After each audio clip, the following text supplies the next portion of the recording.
찬양 드리시겠습니다. 찬송가 204장, 찬송가 204장, 예수로 나의 구주 삼고.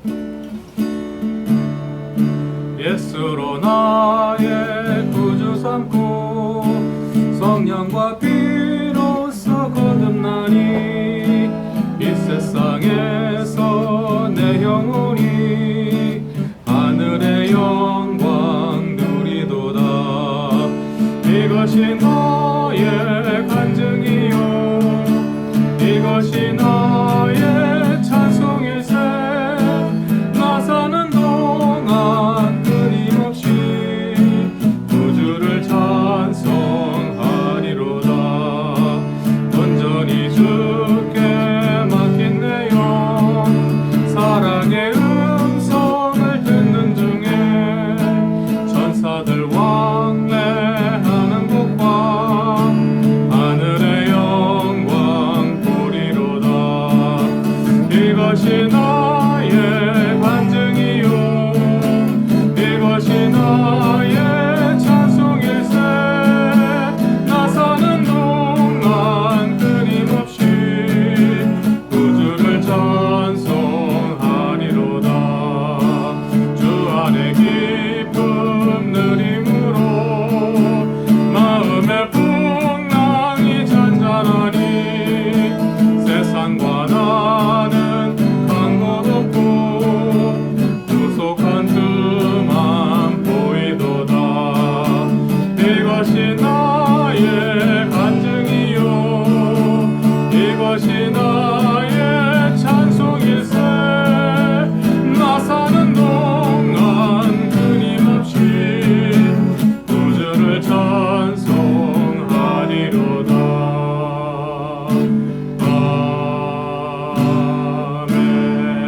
아멘. 기도하겠습니다. 사랑과 은혜가 충만한 하나님 아버지 감사를 드립니다. 이 시간 저희가 금요 예배로 또 아버지께 예배드리기 원합니다. 각자의 자리에서 떨어져 있지만 한 마음이 되어서 우리 아버지께 예배드릴 수 있는 저희 한 사람 한 사람 될 수 있도록 인도하여 주시옵소서.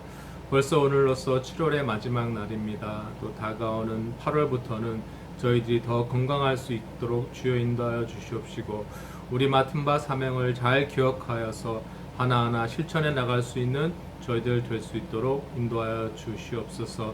날씨가 무덥지만은 아직도 코로나 바이러스로 인해 고난받는 사람들이 많습니다. 한 사람 한 사람 주님께서 지켜주시옵시고 저희들이 더욱 담대해질 수 있도록 인도하시고 또한 또 용기를 가지고 이 험한 세상 헤쳐나갈 수 있도록 인도하여 주시옵소서. 오늘 말씀 가운데 지혜 주시옵시고 또 말씀을 통하여서 저희가 한 걸음 더 성장할 수 있는 신앙인들 될 수 있도록 주여 인도하여 주시옵소서. 오늘 예배를 주께 의탁드리며 감사드리며 예수님의 이름으로 기도드렸습니다. 아멘. 오늘 보실 말씀은 로마서 1장 1절입니다. 한 절입니다. 제가 로마서 1장 1절 한 줄만 제가 읽도록 하겠습니다.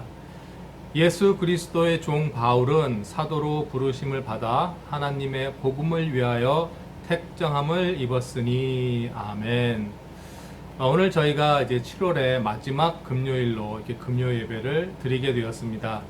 새삼 느끼는 것이지만 세월이 정말 빠르게 지나가는 것 같습니다. 저도 엊그제 총각이었던 것이 생각이 나는데 벌써 제가 결혼한 지도 13년이 지나갔습니다. 제가 결혼할 당시 새로 샀던 가전제품 중에 창문에 설치하는 에어컨이 있었습니다. 무더운 여름만 되면 시원한 바람으로 저희 집안을 시원하게 해주었던 아주 성능이 좋은 에어컨이었는데 올해도 잘 사용하기를 바랬으나 며칠 동안은 시원한 바람이 나오더니 어느 순간부터 바람이 시원하지 않았습니다. 이제 수명이 다해서 에어컨 안에 냉매가스가 다 된 것으로 생각이 됩니다.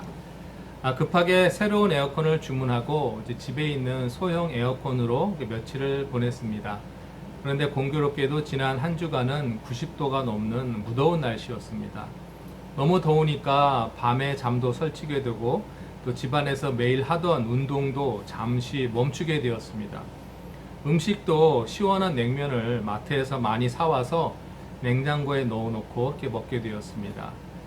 10년 동안 별 문제 없었던 에어컨이 수명을 다해서 이제 고장이 나서 없어지게 되자 저희 생활 패턴을 바꿔야 한다는 것을 느꼈습니다. 바꾸지 않으면 생활하는데 불편하고 또 이 심한 무더위를 이겨나가기 힘들기 때문에 생활 패턴을 바꾸어서 더위와 맞서야 했습니다. 오늘날 코로나 바이러스로 인해 우리의 신앙생활에 많은 변화가 일어났습니다. 주일날 교회도 못 나가고 또 성도들과 서로 만나서 교제하는 것이 어려운 상황입니다.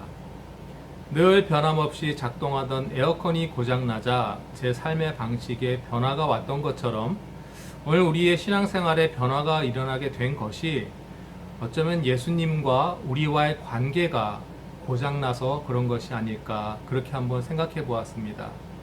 과연 그럴까요? 그렇지 않습니다. 로마서 8장 35절 말씀을 보시면 누가 우리를 그리스도의 사랑에서 끊으리요 환난이나 곤고나 핍박이나 기근이나 적신이나 위험이나 칼이랴. 그리스도와 우리의 관계는 어제나 오늘이나 또 영원까지 변함이 없는 줄 우리가 믿어야 할 것입니다. 그리스도와 우리 사이의 관계가 변했기 때문에 오늘날과 같은 상황이 벌어진 것은 아닙니다. 구주이신 예수님과 우리의 관계는 그 전과 똑같습니다. 그리스도를 구주로 영접한 저희 모든 성도님들은 예수님을 주님이라고 부릅니다.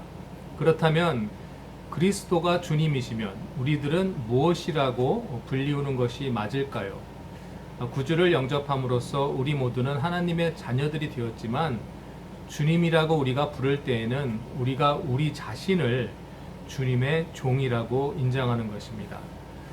오늘 본문 말씀처럼 사도 바울은 자신이 사도임을 말하기 전에 자신을 그리스도의 종이라고 먼저 밝히고 있습니다. 빌립보서 1장 1절에도 그렇고 디도서 1장 1절에도 자신을 그리스도의 종이라고 먼저 밝힙니다. 사도 바울과 마찬가지로 우리 모두는 사실 그리스도의 종입니다. 오늘 그리스도의 종으로 사는 삶이 어떤 삶인지 다시 한번 생각해 보는 시간을 가지고자 합니다. 그리스도의 종이란 사도 바울의 말을 이해하기 위해서는 그 바울이 살던 그 당시 로마의 노예 제도와 또 종의 개념을 우리가 이해해야 할 필요가 있습니다. 첫째로 그때의 종들은 자기의 뜻이 없었다고 합니다. 주인의 뜻이 바로 그들의 뜻이었습니다. 종들은 언제나 주인의 뜻에 순복할 뿐이었습니다. 그래서 사도 바울 자신도 주님의 뜻을 바로 자신의 뜻으로 삼아 늘 순종하면서 살아갔습니다. 둘째로 그때의 종들은 그 자신의 말이 없었다고 합니다. 언제나 주인의 말씀을 전할 뿐이었습니다. 사도 바울 역시 주님의 말씀을 전할 뿐이지 자기 자신의 말을 한 적이 없습니다. 주님의 입술을 대언하는 자가 된 것입니다. 셋째로 그 당시의 종들은 자신의 재산이 없었습니다. 자신이 사용하는 모든 것이 주인의 재산이었습니다. 사도 바울도 자신에게 속한 모든 것을 주님의 것으로 생각했습니다. 추운 겨울이 다가오는 때에도 외투 한 벌이 없어서 디모데에게 드로아 갑오집에 둔 겉옷을 가져다 달라는 부탁을 합니다. 넷째로 종들은 자신의 육체마저 자기의 것이 아니었습니다. 몸까지 주인의 것이었습니다. 그렇기 때문에 종을 물건처럼 사고 파는 일이 행해졌습니다. 사도 바울 역시 또 그렇게 생각을 했습니다. 고린도전서 6장 19절에서 20절 말씀을 보시면 너희 몸은 너희가 하나님께로부터 받은 바 너희 가운데 계신 성령의 전인 줄 알지 못하느냐. 너희는 너희의 것이 아니라 값으로 산 것이 되었으니 그런즉 너희 몸으로 하나님께 영광을 돌리라.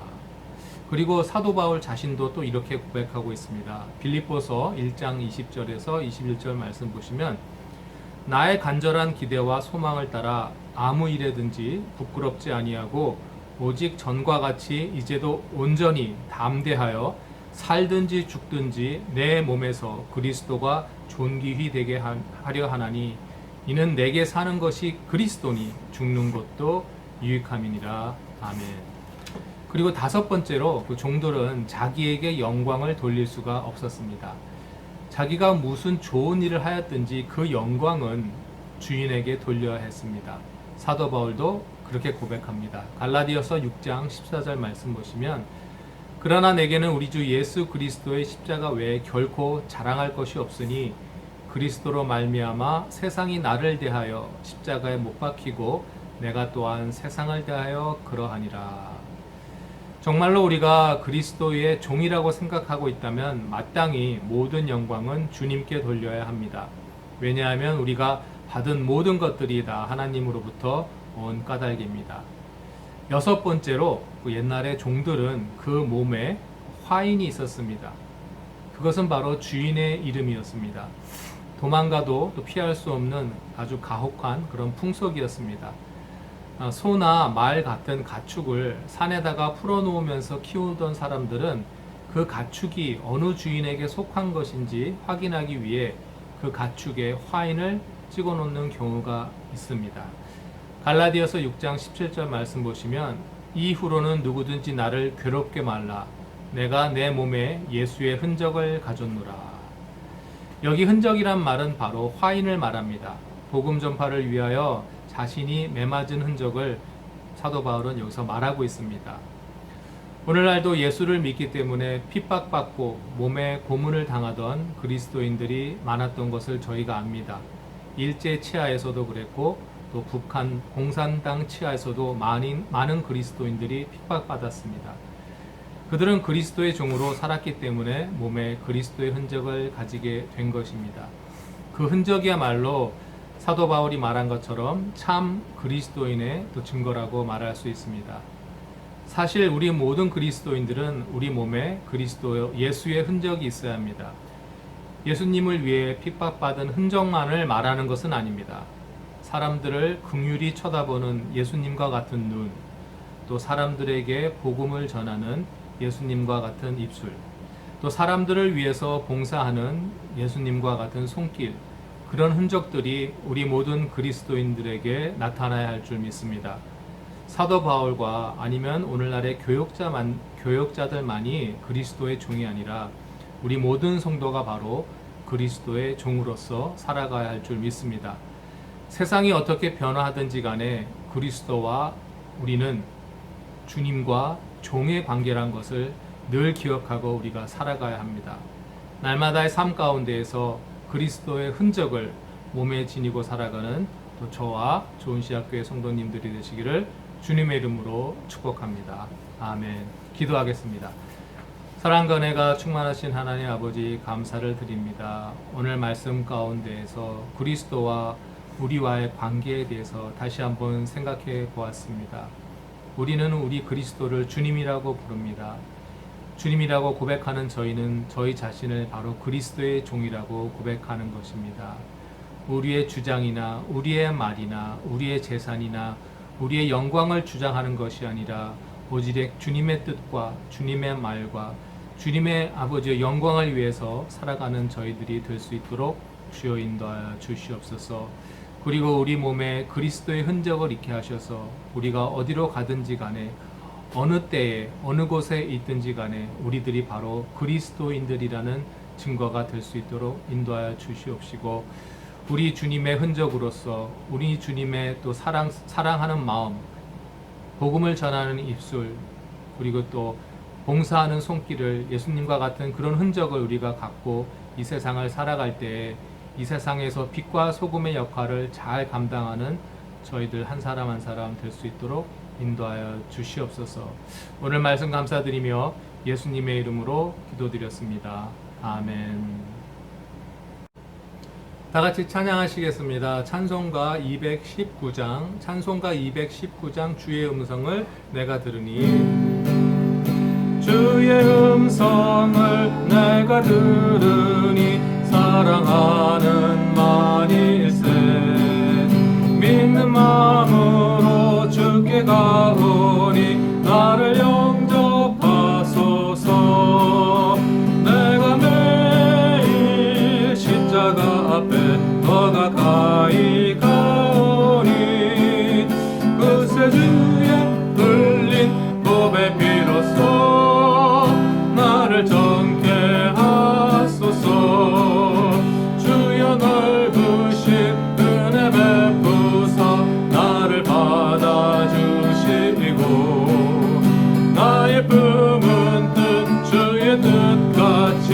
되게 하여 주소서.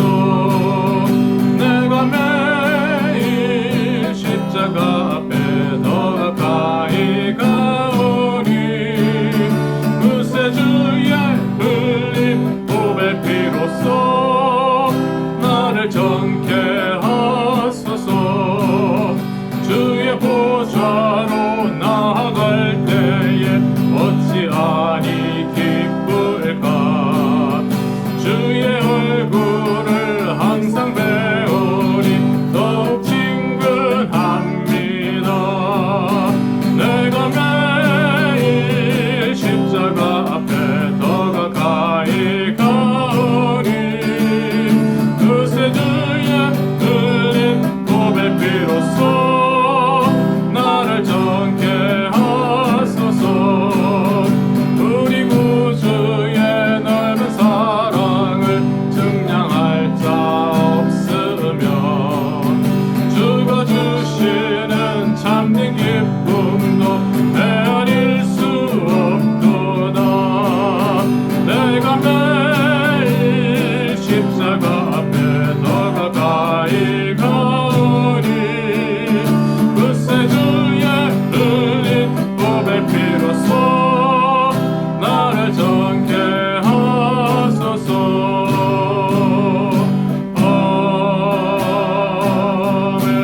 아멘. 주님 가르쳐 주신 기도하겠습니다. 하늘에 계신 우리 아버지, 이름이 거룩히 여김을 받으시오며 나라의 마옵시며 뜻이 하늘에서 이룬 것 같이 땅에서도 이루어지이다. 오늘날 우리에게 일용할 양식을 주옵시고 우리가 우리에게 죄 지은 자를 사하여 준 것 같이 우리 죄를 사하여 주옵시고 우리를 시험에 들게 하지 마옵시며 다만 악에서 구하옵소서. 대개 나라와 권세와 영광이 아버지께 영원히 쌓옵나이다. 아멘.